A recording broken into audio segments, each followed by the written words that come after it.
Where's our money? I gave it to Micah.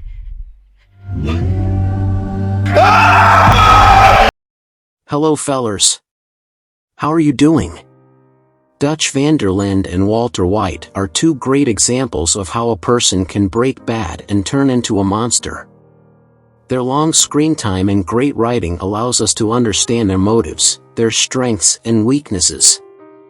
And one weakness both of them share is their unhealthy and disturbed egocentrism.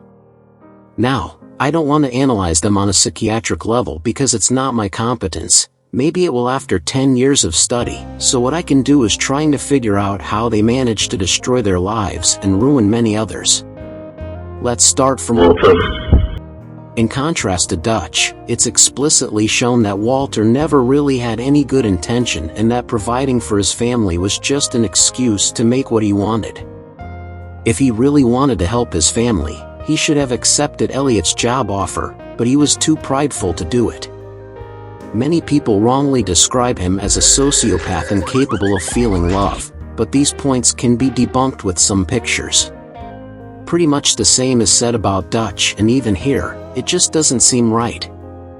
Judging Dutch is more difficult though, because while Walter's mental health is debatable and generally kinda normal, Dutch was clearly disturbed since the beginning of RDR2. Moreover, with van der Linde we don't have a moment like Grey Matter's work refusal. We can't really know how much Dutch believed in the ideas he shared, but it's reasonable to think he did, at least in the first years of his criminal activity. Walt and Dutch have basically the same problem because they can't love someone more than themselves.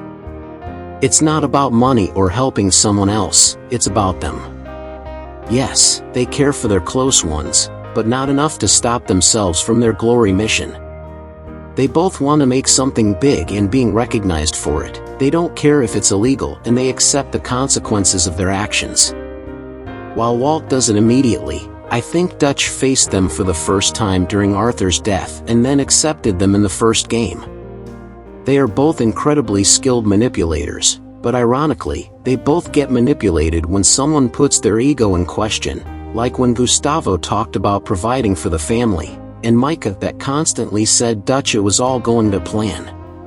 Their feeling of superiority is what makes them take high risks and puts in danger people connected to them, because they are confident they can outsmart everyone, often failing it, especially Dutch. Walter is very intelligent but also impulsive, which leads to very bad decisions. Moreover, his lack of experience in the criminal life sometimes pops up. Dutch is less smart but more experienced and, at least in his prime days, more capable of self-control.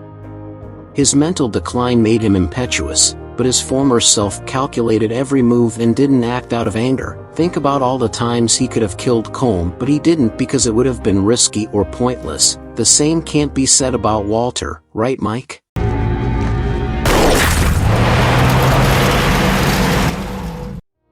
The final common point is basically their final day. Both knew death was coming, but instead of surrender to the police they fought until the end. I think Walt did because he finally understood he had to leave his Heisenberg persona and let Walter White come out again, so he tied up loose ends and ultimately got what he wanted. Dutch had it more rough because he died knowing the monster he became and that everything he did was pointless. He never received the satisfaction Walt could taste. In both cases, though, they finally admitted the truth. They acknowledged how much pain they caused to the world, but at the same time, made it clear that they couldn't do without it. One way or another, they had to feel alive. But I can't give up, neither. I can't fight my own nature. That's a paradox, John. I was good at it. You see? It's sad to think many people, in real life, despite having great potentials, they conduct their lives as miserably as those two. And it's even more sad to see that often, the fault is none other than theirs.